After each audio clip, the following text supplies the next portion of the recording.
Bonsoir à toutes et à tous, il est 22 heures. Bienvenue dans cette nouvelle édition, voici les titres.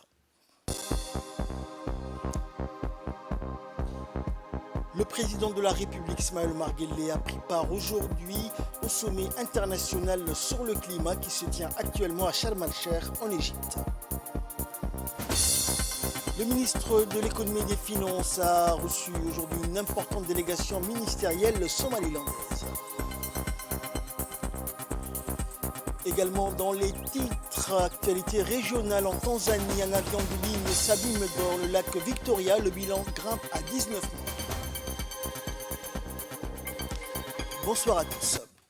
La 27e conférence des parties à la Convention cadre des Nations Unies sur le changement climatique, la COP27, a démarré ce matin dans la ville de Sharm el-Sheikh en Égypte. Plus de 100 chefs d'État et de gouvernement des pays du monde et plusieurs hauts responsables tels que le président de la Commission de l'Union africaine, Moussa Faki, et la présidente de la Commission de l'Union européenne, Ursula von der Leyen, participent à cette conférence de haut niveau.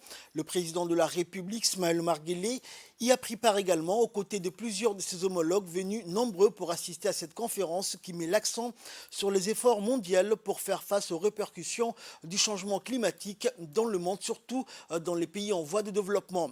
À son arrivée au Centre international de conférence à Sharm el-Sheikh qui abrite ce sommet, le président de la République a été accueilli par son homologue égyptien Abdel Fattah el-Sisi et le secrétaire général des Nations Unies, Antonio Guterres.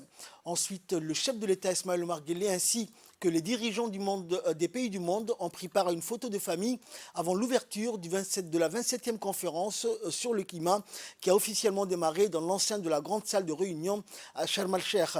Plusieurs sujets étaient à l'ordre du jour visant notamment à contenir le réchauffement sous la barre des 2 degrés Celsius et idéalement à 1,5 degré, abordée dans les négociations également la question de l'indemnisation des dégâts causés par les catastrophes climatiques qui seront bien évidemment dans l'agenda officiel pour la première fois. Ce sommet constitue pour les pays du monde une occasion de faire pression pour les pays en développement afin que les grandes puissances tiennent leur engagement pris lors des précédentes éditions de la COP, la conférence internationale sur le climat, à valeur de plateforme de dialogue et d'interaction des pays du monde sur une des principales problématiques, en l'occurrence la lutte contre les effets du réchauffement climatique à l'ordre du jour des sociétés contemporaines.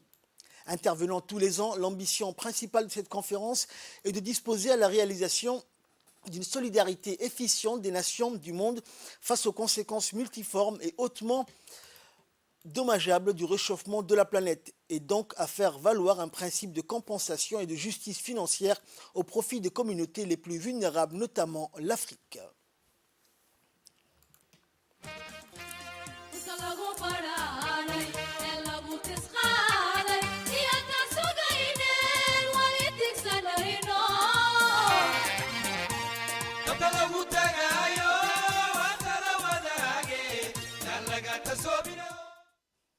Et dans une importante allocution prononcée à la tribune de cette conférence, le président de la République a indiqué que le monde est aujourd'hui confronté à plusieurs défis, notamment le changement climatique, la perte de la biodiversité, la pollution de l'air, de l'eau et des sols, le plus menaçant et le plus urgent étant sans conteste le réchauffement qui met en péril la survie de l'homme. Écoutons le président de la République. Monsieur le Président, M. Abdel Fattah el-Sisi, président de la République arabe d'Égypte et président de la COP27, mesdames et messieurs les chefs d'État et de gouvernement, monsieur le secrétaire exécutif de la Convention cadre des Nations Unies sur le changement climatique, mesdames et messieurs, qu'il me soit tout d'abord permis de remercier le président de la République arabe d'Égypte, Son Excellence Abdel Fattah el-Sisi, et le peuple égyptien pour l'accueil chaleureux qui nous a été réservé depuis notre arrivée dans cette belle cité de Sharm el-Sheikh. Nos remerciements s'adressent ensuite au nouveau secrétaire exécutif de la Convention, M. Simon Stielli, qui a pris les dispositions nécessaires afin de faciliter nos travaux durant cette conférence. Permettez-moi enfin d'endosser pleinement les déclarations faites par le président du Kenya au nom de l'Afrique, ainsi que le président du Pakistan au nom du groupe G77 et de la Chine. Monsieur le Président, le monde est aujourd'hui confronté à plusieurs défis, notamment le changement climatique, la perte de la biodiversité, la pollution de l'air, de l'eau et des sols. Le plus menaçant et le plus urgent étant sans conteste le réchauffement qui met en péril la survie de l'homme. Ce constat nous est sans cesse rappelé par les nombreuses catastrophes dont nos populations sont régulièrement victimes. Ceci est triste car malgré les nombreux sommets et décisions et engagements, nos actions restent en deçà du niveau d'urgence et de mobilisation exigé. Pire, la quantité émise de gaz à effet de serre continue d'augmenter et ses conséquences avec. Et paradoxalement, l'Afrique, qui ne contribue que de façon marginale au réchauffement mondial, est la plus touchée par ces phénomènes. En ce qui nous concerne, la République de Djibouti, de par sa position géographique dans la zone intertropicale aride, est particulièrement vulnérable aux risques induits par les changements climatiques tels que les inondations, les sécheresses et l'élévation du niveau de la mer. Ces risques se traduisent par la rareté des ressources en eau, l'érosion du sol et les dégâts sur les infrastructures. Les impacts de ces risques sont particulièrement préjudiciables pour le secteur de l'eau, de l'agriculture et la santé publique à Djibouti. Pour cela, nous avons réalisé un projet d'adduction d'eau entre l'Éthiopie et Djibouti et un projet de dessalement de l'eau de mer permettant ainsi à notre capitale, pôle économique et démographique majeur, de s'affranchir des aléas du climat et renforcer la résilience de la population urbaine dans l'accès sécurisé aux ressources en eau. Djibouti a également construit plusieurs digues et barrages afin de protéger nos populations et nos infrastructures contre les inondations. Poursuivant son discours, le numéro 1 djiboutien a rappelé qu'il était temps de passer des discours à l'action en réduisant de façon drastique les émissions de gaz à effet de serre et en mobilisant le financement nécessaire pour augmenter la résilience des populations au changement climatique, réécoutant le chef de l'État. Dans sa contribution déterminée nationale, Djibouti a pris l'engagement de réduire les émissions de CO2 de 40% à l'horizon 2030 par rapport au scénario de référence. Pour ce faire, nous avons mis en œuvre le projet d'interconnexion électrique avec l'Éthiopie qui a permis de réduire annuellement de plus de 150 kilotonnes les émissions de CO2 du pays et initier plusieurs projets d'énergie géothermique, éolien et solaire en vue de réduire de façon substantielle les émissions de gaz à effet de serre. Toujours dans le cadre de sa contribution à la lutte contre le changement climatique, il n'y a pas plus d'une semaine encore, Djibouti a organisé un sommet mondial sur le climat qui a permis aux chercheurs venus des différents pays d'échanger sur la problématique du changement climatique. C'est dans cet esprit que nous avons créé un observatoire régional sur le changement climatique qui permettra aux chercheurs africains de contribuer à une meilleure connaissance du dérèglement climatique. Compte tenu des nombreux engagements non contraignants, Monsieur le Président, nous ne sommes pas surpris du peu de progrès accomplis. C'est pourquoi nous rappelons à ce que la COP27 adopte une décision contraignante, reconnaissant les besoins et les circonstances spécifiques de l'Afrique. Nous rappelons aussi que l'accès à un financement additionnel et prévisible reste primordial pour mettre en œuvre les actions d'atténuation et d'adaptation. En conséquence, nous exhortons les pays développés à respecter leurs engagements, de mobiliser 100 milliards de dollars par an. Enfin, nous demandons que 50% de ce financement soit consacré à l'adaptation.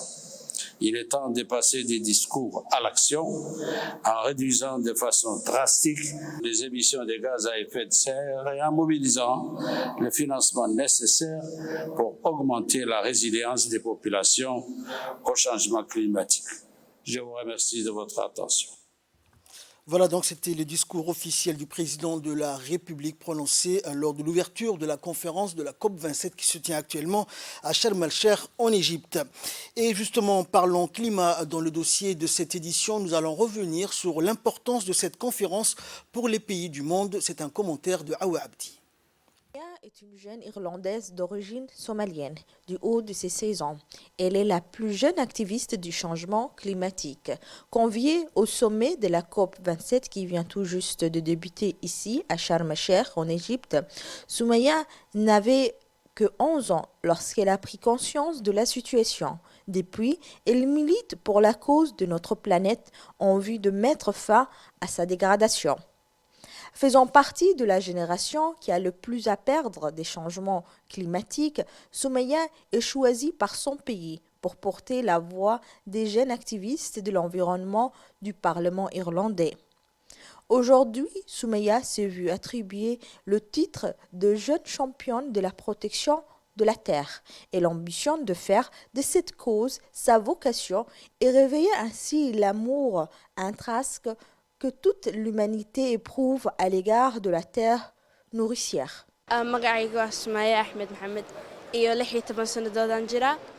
Je m'appelle Soumaya Ahmed Mohamed, j'ai 16 ans. Je suis ici pour représenter les jeunes activistes du changement climatique irlandais. Tout a commencé quand j'avais 11 ans. La prof nous avait demandé d'écrire un sujet sur le changement climatique et depuis je milite pour la cause de la planète.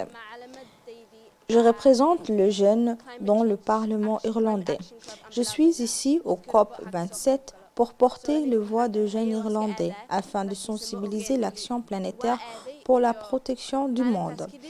À travers des ateliers et des tables rondes au cours de ce sommet COP27, je vise d'exposer les conséquences et l'urgence d'une action commune en faveur de la planète pour protéger notre monde face aux répercussions du changement climatique. La 27e conférence de parties prenantes à la Convention cadre des Nations Unies sur le changement climatique, connue son acronyme COP27, se tient à Sharm el-Sheikh en Égypte du 6 au 8 novembre 2022. Cette conférence a réuni environ 100 chefs d'État et de gouvernement, dont notre président de la République, son Excellence M. Ismail Omar Guelleh, des dirigeants de plus de 5000 entreprises, des représentants de la société civile, des militants pour le climat ont également pris part à cette conférence pour négocier une réponse coordonnée permettant de limiter le réchauffement de la planète et de faire face aux défis sur le changement climatique. Je suis membre du programme African Green Universities and Youth Education Network.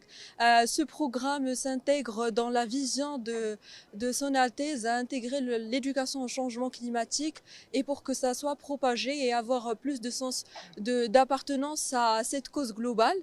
Et donc nous trouvons que ce changement climatique il nous touche tous, il touche notre santé vu que je suis étudiante en médecine, donc là je suis présente pour parler à l'importance de parler de ce sujet plus dans notre formation et de sensibiliser la population sur les risques que ça a à leur santé à travers les maladies vectorielles, la sécheresse, la pénurie d'eau, etc.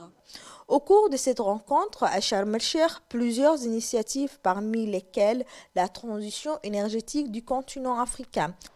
Cette conférence sur le changement climatique COP27 cherche cette année la nécessité de se débarrasser de toutes les causes de pollution et réduire les émissions de gaz à effet de serre, mais aussi les combustibles fossiles et mettre en place un fonds d'aide pour les pays en voie de développement qui sont surtout touchés par les effets du changement climatique. Et c'est là afin de réduire la température de la planète de 1,5 degré dans les 5 prochaines années.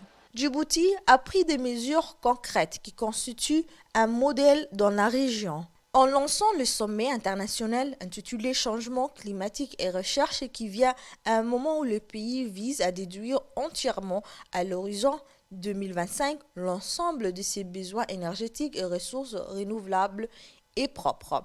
Le sommet était une occasion pour des spécialistes des questions du climat et de la biodiversité et plusieurs institutions de discuter sur les moyens les plus efficaces afin de faire face.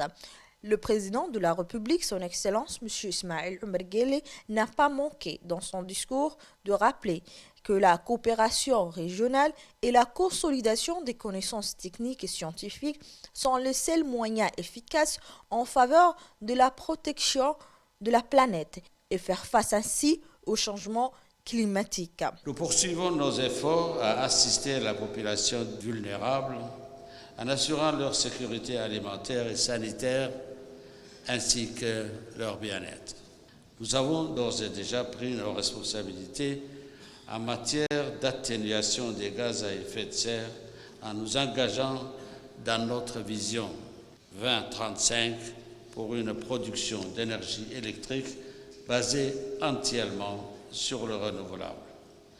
Pour confirmer cet engagement de réduire, la République de Djibouti a construit en partenariat avec l'Éthiopie une ligne d'interconnexion pour exploiter l'énergie hydraulique propre des barrages depuis 2011. À travers les nouvelles réformes du secteur de la production énergétique, Djibouti a entrepris des programmes fondés sur le partenariat public-privé. Ainsi, une nouvelle centrale éolienne de 60 MW installée au Gouet va être connectée au réseau électrique national avant la fin de l'année grâce au nouveau poste électrique de l'EDD construit au Gouet.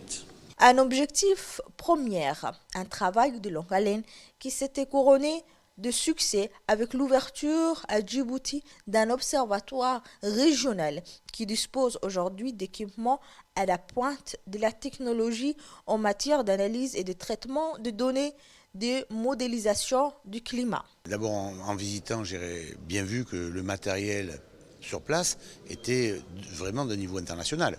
Ça d'abord, c'est que ça prouve que le choix qui a été fait par les scientifiques, par le directeur, par le ministère, fait en sorte qu'ils ont acheté le meilleur matériel mondial. Ce qui donne une compétence absolument exceptionnelle à Djibouti pour tous leurs voisins. Parce que ça ne peut être que la valeur de référence.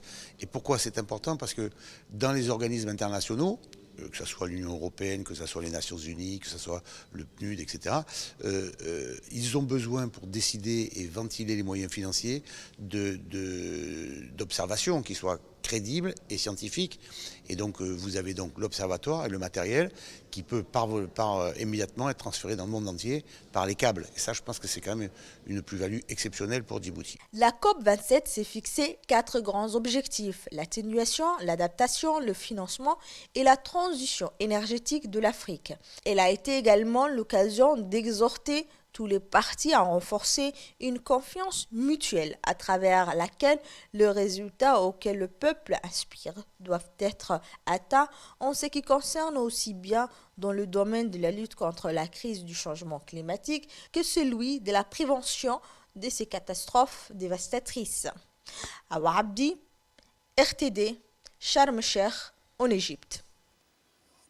Et concernant toujours le climat, les 8 dernières années sont en passe de devenir les plus chaudes jamais enregistrées en raison de l'augmentation des concentrations de gaz à effet de serre et de la chaleur accumulée selon le rapport provisoire de l'Organisation météorologique mondiale sur l'état du climat mondial en 2022.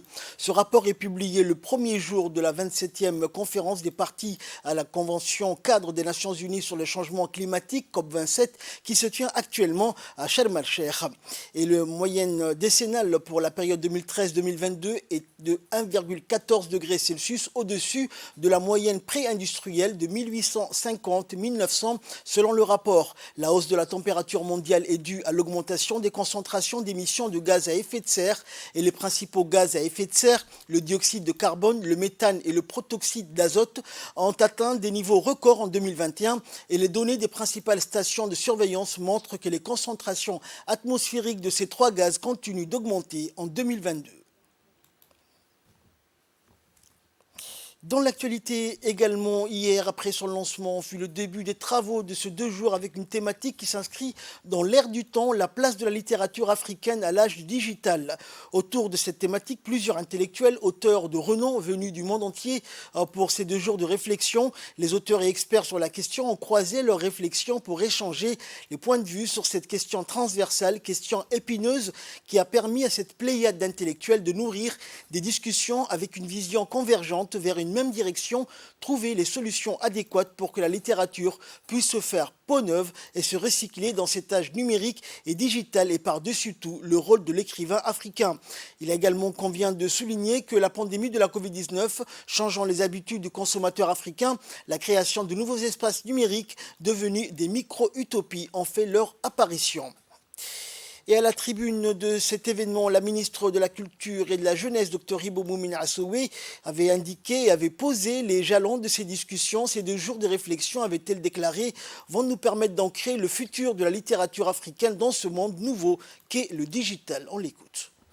Un grand plaisir et un honneur de m'adresser à vous pour vous souhaiter chaleureusement la bienvenue à Djibouti, terre de rencontres et d'échanges, à l'occasion de la célébration de la Journée internationale de l'écrivain africain, en présence d'IPAWA, cette association même qui l'a initiée.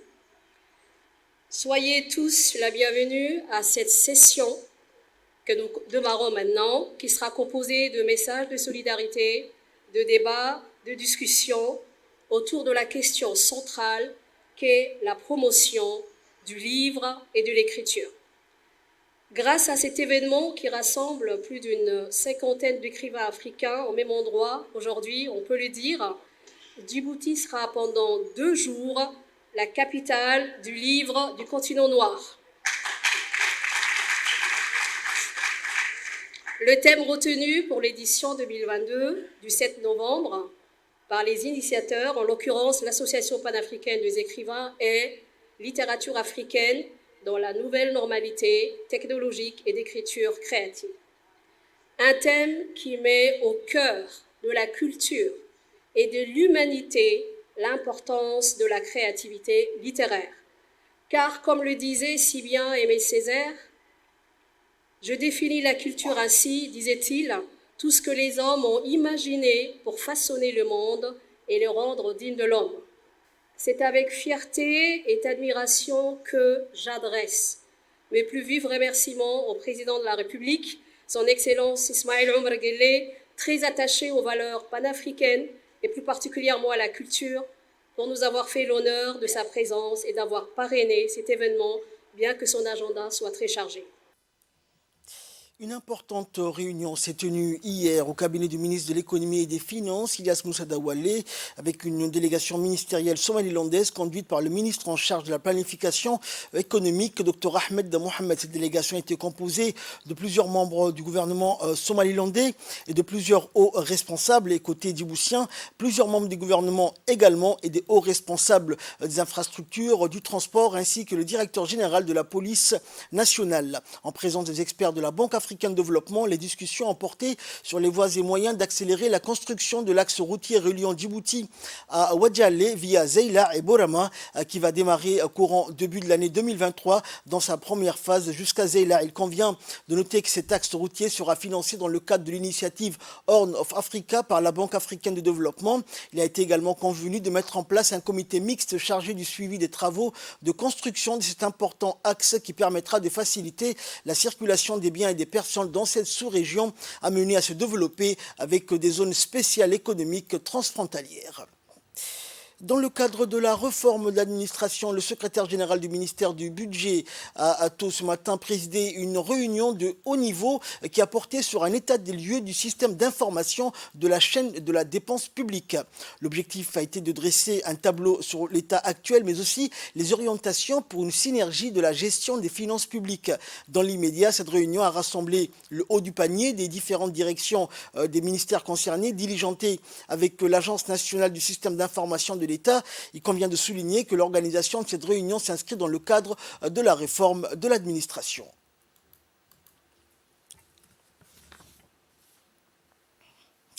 Le ministère de l'Énergie, chargé de ressources naturelles, a procédé hier au Palais du Peuple au lancement de la deuxième phase d'une série de formations axées sur la stratégie de politique de l'énergie nationale à long terme. Série de formations qui s'inscrivent dans le cadre du projet national J 2001 d'élaboration d'une planification stratégique de la politique énergétique nationale lancée officiellement au début de cette année par le ministère de l'Énergie, avec le concours de l'Agence internationale de l'énergie atomique, l'AIEA.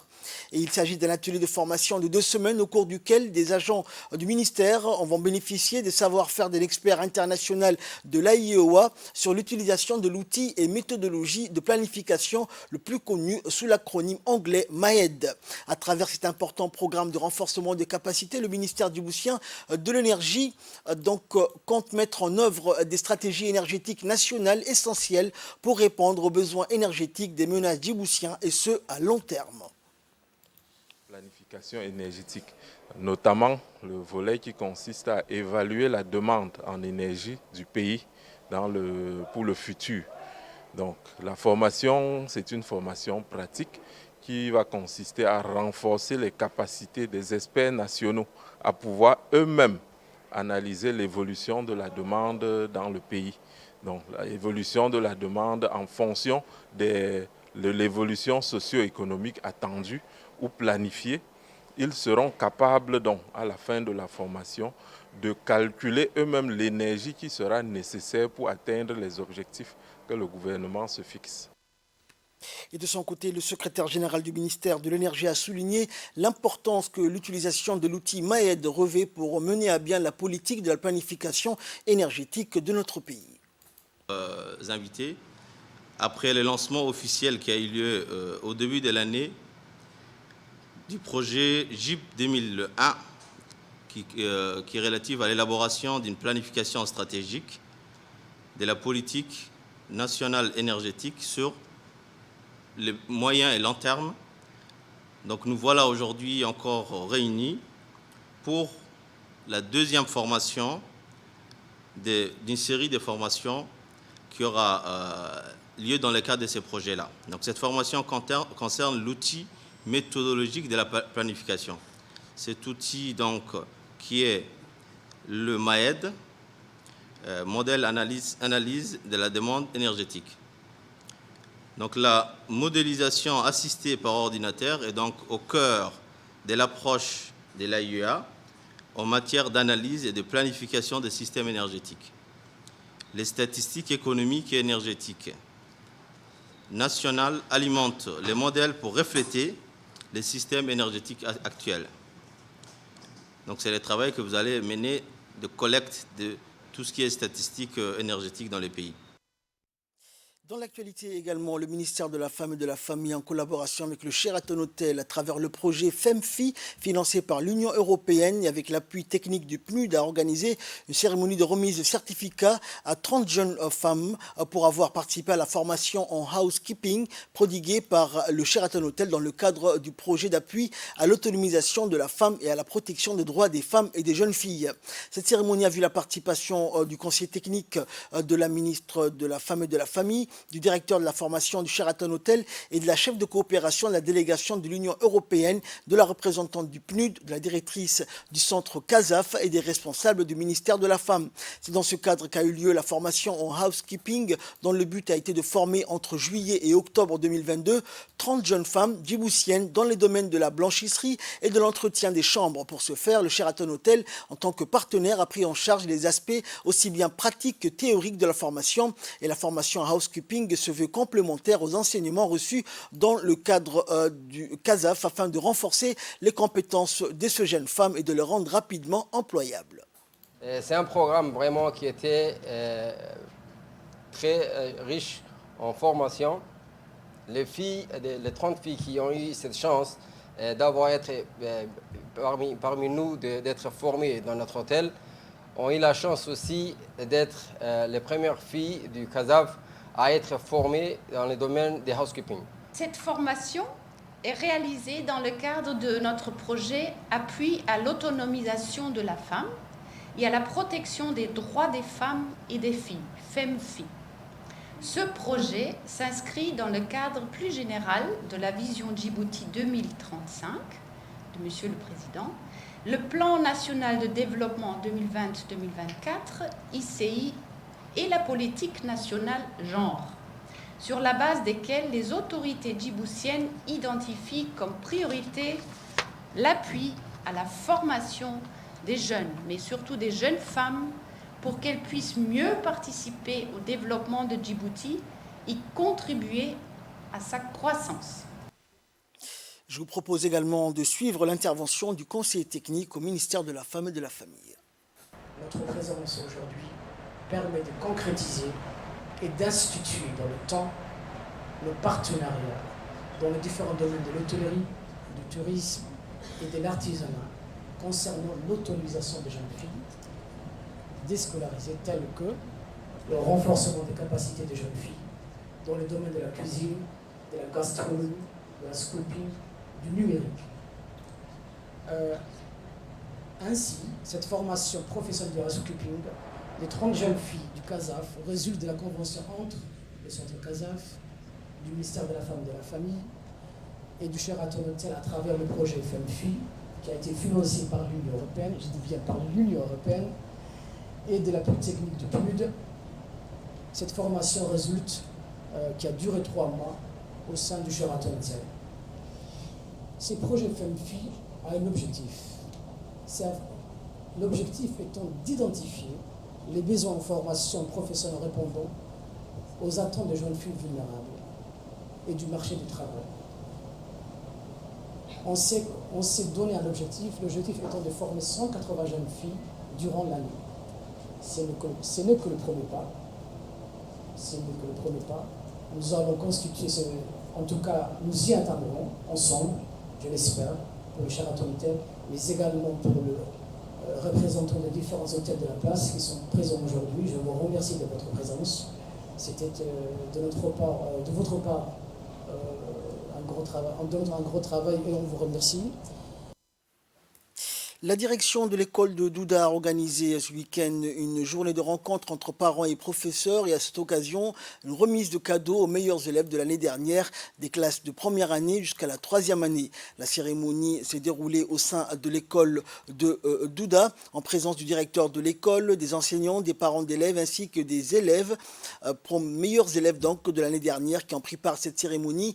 Et c'est dans une ambiance de fête que la journée s'est réalisée. Le programme consistait à encourager et motiver les élèves à travailler davantage. Il s'agit d'un des projets de l'établissement scolaire qui s'inscrit dans les programmes d'amélioration de la qualité de l'enseignement-apprentissage élaborés par le ministre de l'Éducation nationale et de la formation professionnelle. Notons enfin que la cérémonie de remise est clôturée par la remise des cadeaux pour les meilleurs élèves, des cadeaux donc comme des sacs, des fournitures scolaires, vélos, montres et plusieurs autres cadeaux.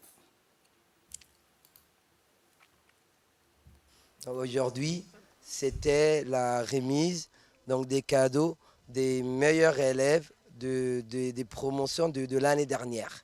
Donc on leur a donné les cadeaux aujourd'hui et c'était un plaisir d'avoir participé à cette journée. Donc elle a été faite pour déjà donner des cadeaux aux meilleurs, pour les féliciter et pour encourager les autres élèves donc à aussi travailler, à fournir plus d'efforts pour qu'eux aussi, l'année prochaine, ils bénéficient de ces cadeaux-là.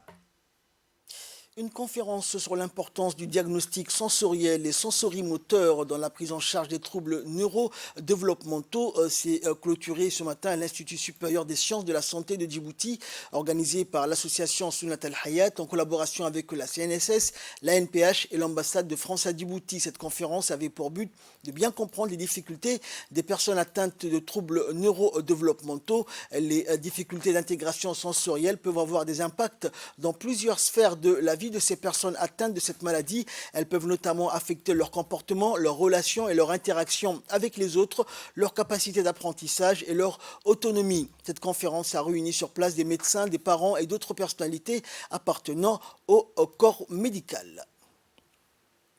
Permettront aux acteurs sur place de faire face beaucoup plus spécifiquement aux besoins des enfants à besoins spécifiques, dont font partie les enfants autistes, dont font partie les enfants dyspraxiques, etc., et à mieux discerner les problématiques de développement qui touchent ces enfants.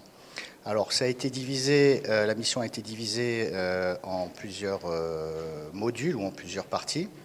Donc d'abord une partie communication bien sûr avec les acteurs, ensuite une partie formation qui était très importante pour former à la fois les parents, former à la fois les accompagnants et former à la fois les médecins et personnes donc du sanitaire sur place. Et puis il y avait une partie aussi de rencontrer les parents dans le cadre de bilans spécifiques, de bilans sensoriels et sensorimoteurs, pour leur permettre en fait de mieux comprendre le comportement de leur enfant et de faire face aussi à leurs problématiques de développement et à leurs problématiques d'apprentissage. Et je voulais remercier tous les partenaires qui nous ont aidés à organiser cette mission avec Dr Gorgi, la CNSS, la NPH, le projet PISCA à travers l'ambassade de France, ISSS, l'Institut français, beaucoup de partenaires, et ACS, OCAR, Chambre de commerce. Donc c'était une réussite et on continue.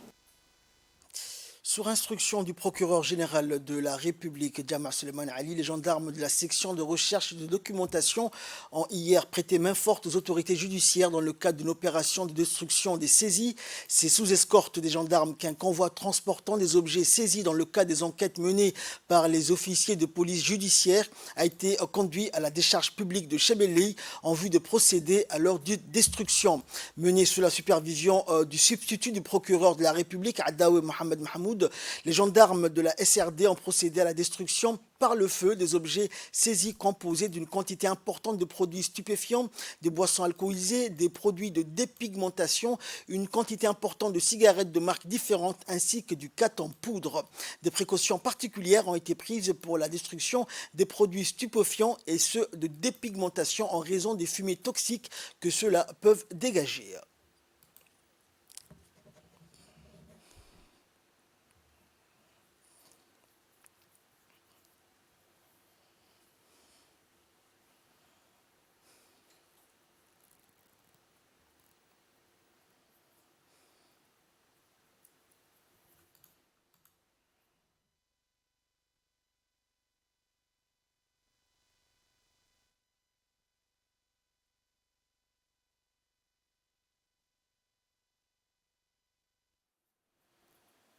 Et le substitut du procureur de la République, Adaoué Mohamed, a fourni quelques précisions en rapport avec cette opération. Matin, le 6 novembre 2022, en général, nous avons procédé aujourd'hui à la destruction des saisies. D'habitude, chaque année, le parquet de la République a procédé aux destructions dans le cadre des affaires judiciaires. Sont composés en général des produits illicites, ce qui fait qu'on ne pourra pas les restituer, d'où la destruction des saisies. Nous remercions par conséquent le procureur général, la gendarmerie pour sa collaboration habituelle, ainsi que toute autre personne qu'on aurait oubliée.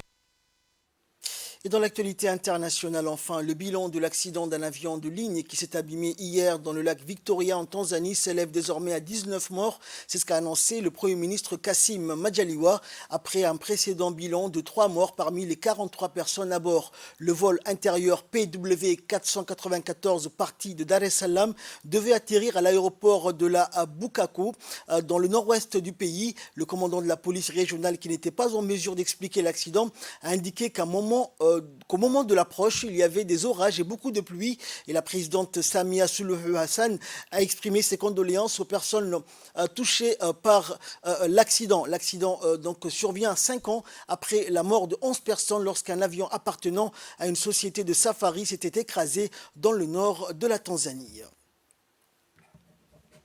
C'est la fin de cette édition. Merci pour votre très aimable attention.